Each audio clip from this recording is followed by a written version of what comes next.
So recently a friend of mine who doesn't really watch wrestling asked me what the deal is with this whole finish the story thing he was hearing about and why #WeWantCody is a thing. So I thought it would be fun to try and quickly explain how we got here. Strap in.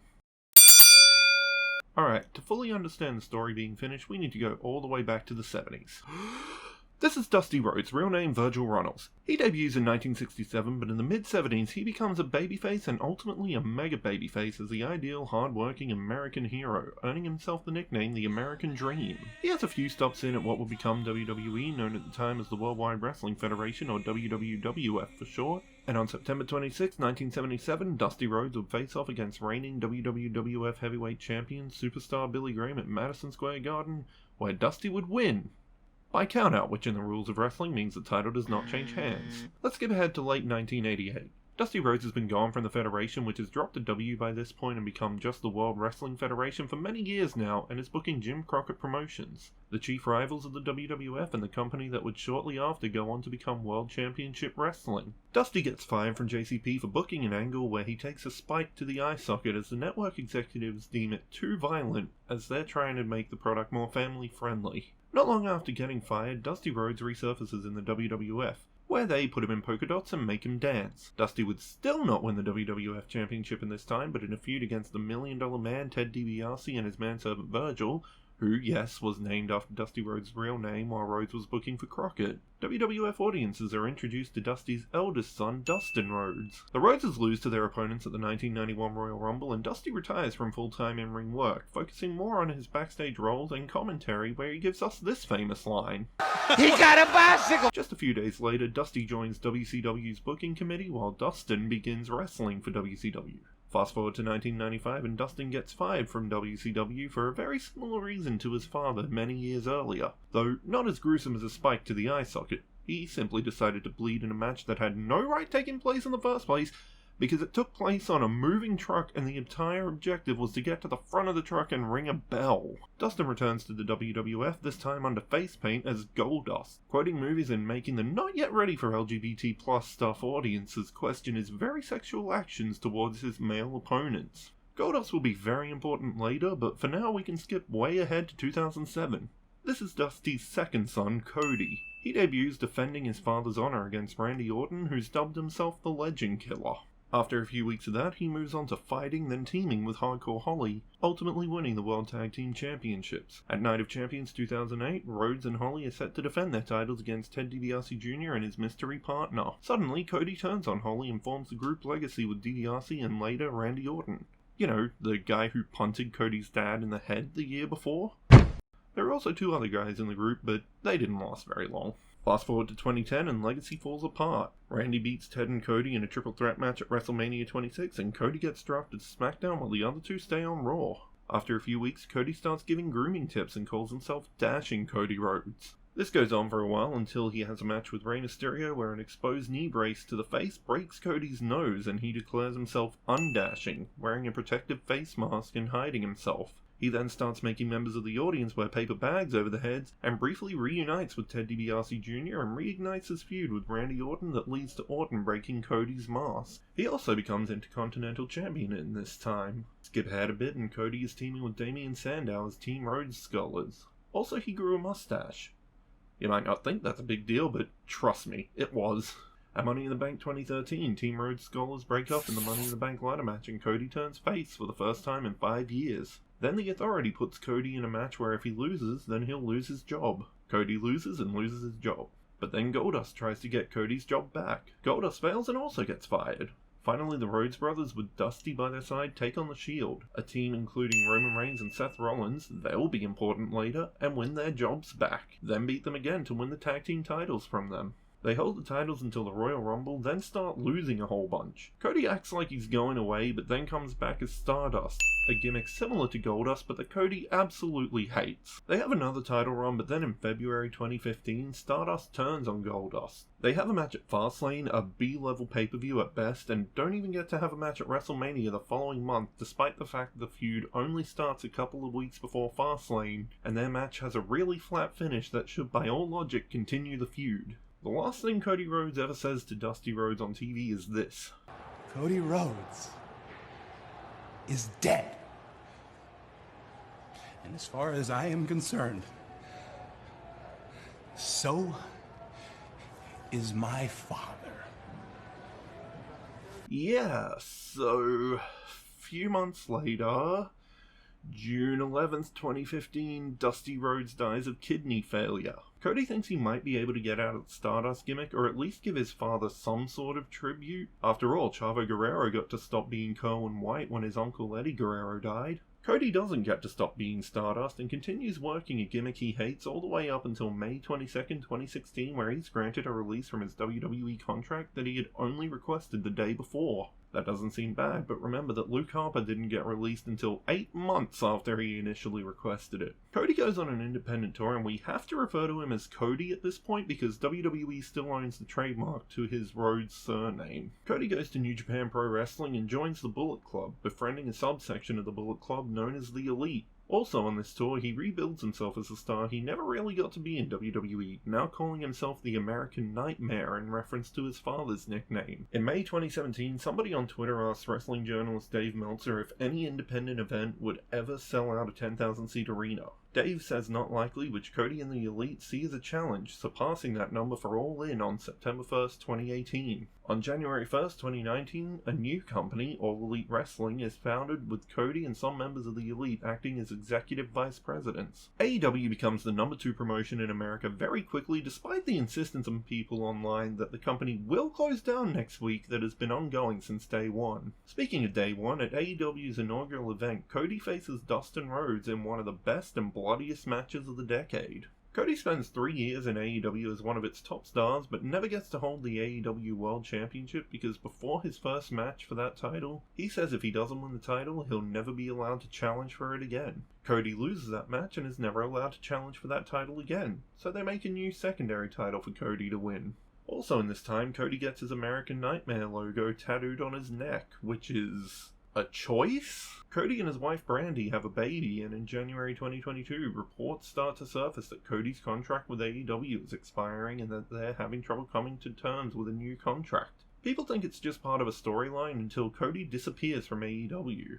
Jump forward a couple of months to WrestleMania 38. Remember Seth Rollins from The Shield? Well, The Shield split up 2 years after they formed and have all become major singles stars. Seth couldn't get a match for WrestleMania, so noted sex pest Vince McMahon decides to give him a mystery opponent. And, surprise, it's Cody Rhodes. Rather than coming back as any previous WWE iteration of himself, Cody gets to come back exactly as he was in AEW, including his theme song Kingdom. Apparently it was such a big deal to Cody that he come back with Kingdom as his theme that a member of the band said in an interview that while they were trying to sort out the licensing, WWE almost didn't go through with it, and Cody basically said, either I come back with Kingdom or I don't come back at all. Cody wins his match with Seth and the next night gives an emotional speech about how he always wanted to win the WWE Championship that his father never got to win, just so he could hand the belt to his father. Cody declares that he will win the WWE Championship and then spends the next few months feuding with non-champion Seth Rollins. The day of their final match, Cody tears his triceps. He asks the doctor if he can still wrestle, and they say, and I quote, "Well, you can't tear it any more than it already is." Cody goes into his Hell in a Cell match with Seth Rollins looking like this. Cody goes away to have surgery and at the end of the year announces he'll be entering the 2023 Royal Rumble. This is where the phrase "finish the story" really starts to pick up steam. Basically, Cody's story won't be finished until he wins the title. Speaking of the title, remember Roman Reigns from The Shield? Well, after they broke up, WWE spent a long time trying to make Roman Reigns a super likable main event star, but fans could see right through that and rejected him, booing him despite being the good guy in every one of his feuds. Roman manages to win the WWE and Universal Championships at separate times, but he's forced to vacate the Universal Championship after he's diagnosed with leukemia for the second time in his life. He eventually returns and seems to be heading back to championship heights, and then the pandemic happens and he makes the honestly wise choice to stay at home for a bit to avoid risking the health of himself and his family, including his wife who had just given birth to twins. In August, Roman returns as a heel, and by the point of this story we're at, Roman has combined the WWE and Universal Championships and is basically running WWE as the leader of the bloodline, which I once heard described as the Samoan Mafia. See, Roman Reigns' real name is Joe Anoa'i, and he's part of the legendary Anoa'i family, a massive family of Samoan wrestlers, one of whom is Dwayne "The Rock" Johnson. He just recently became important to this story. At this point, as well as Roman being WWE Champion, his cousins, the Usos, are the Tag Team Champions, and their younger brother Solo Sikoa acts as the enforcer of the group.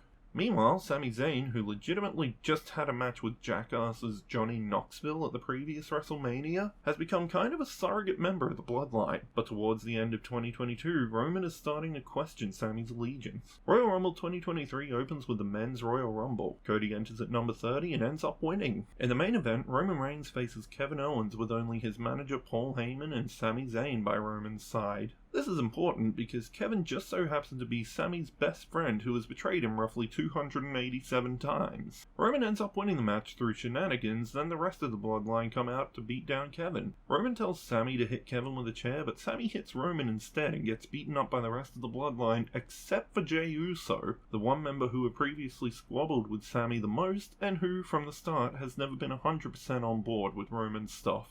The next month is Elimination Chamber, and it's in Sami's hometown of Montreal. Cody doesn't seem to mind if Sami beats Roman, he just cares about winning that title. Once again, Roman uses shenanigans to beat Sami. The Bloodline start beating Sami up, but Kevin makes a save. Kevin says he doesn't want to team up with Sami, but Cody eventually talks him into it. WrestleMania 39. In the main event of Night 1, Kevin Owens and Sami Zayn beat the Usos to become the new Tag Team Champions. Then in the main event of Night 2, Cody beats Roman to become WWE Champion. Of course I'm kidding, do you think I'd be making this video if that's what happened? Roman uses shenanigans again to beat Cody and someone throws a rubber chicken into the ring. Jey eventually turns on the Bloodline and ends up teaming with Cody a few months later to win the tag team titles from the guys who beat Kevin and Sami, the Judgment Day. They are a whole other story. At the post-show press conference, I guess Yeet becomes the official catchphrase of the team because it definitely becomes Jey's catchphrase moving forward. Yeet! Let's go, y'all. Sami still has a small part in this story, but Kevin got traded to SmackDown for Jey, so he's out of the story. His next big storyline is fighting Logan Paul. Literally the night after they won the titles, Cody and Jey lose them back to the Judgment Day. Skip ahead to Survivor Series where Cody and Jey team up with Sami, Seth Rollins, and Randy Orton, who's returning from a back injury after being out for 18 months, to beat the Judgment Day in War Games. After the match, CM Punk makes a surprise return to WWE after walking out 10 years earlier for what we'll call creative differences and disagreements with management.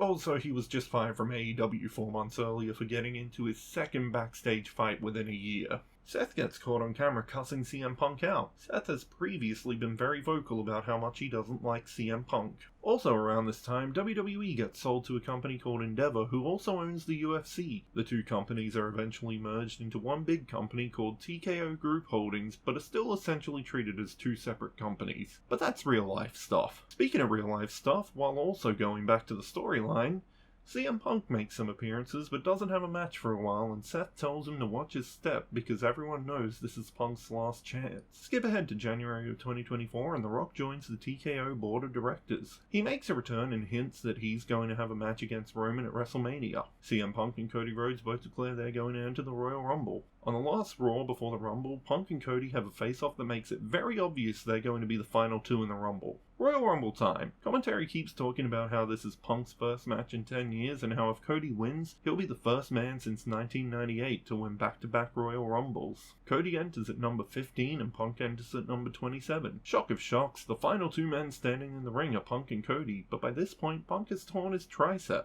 Punk says he's not going to lose to Cody, and about 3 seconds later, Punk loses to Cody. Cody makes it very obvious that he's going to challenge Roman at WrestleMania, both by pointing at Roman in his victory pose, and by outright stating it in the post-show press conference. Seth Rollins tries to convince Cody to challenge him for his World Heavyweight title instead. Oh yeah, Roman held the belt so long they had to create a new title that Seth won. Later that week, Cody says he won't be challenging Roman at WrestleMania and that The Rock will be challenging him instead. This is where #WeWantCody starts, as the fans start to realize that the man in charge has just put himself into a title match, and people don't like it. WWE holds a press event in Las Vegas since the Super Bowl is happening a few days later, and they can get a lot of exposure with this. The Rock realizes he's been made the bad guy and leans into it. Cody comes out and backtracks on his backtracking, officially declaring that he will be challenging Roman at WrestleMania. Roman brings up Dusty to insult Cody like he has a few times, so Cody does the exact same thing with the Anoa'i family, and The Rock gets offended and slaps Cody. Seth actually sides with Cody and tells Rock that he can't do whatever he wants just because he's on the board of directors, to which Rock says, "Yes, I can."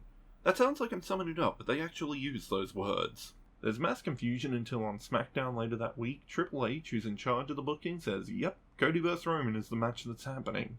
On Raw, Cody says he's going to hit Rock back. Seth says he'll be the Shield, do you get it, to help Cody fight Roman and Rock. As of this recording on February 13th, that's as far as it's gone.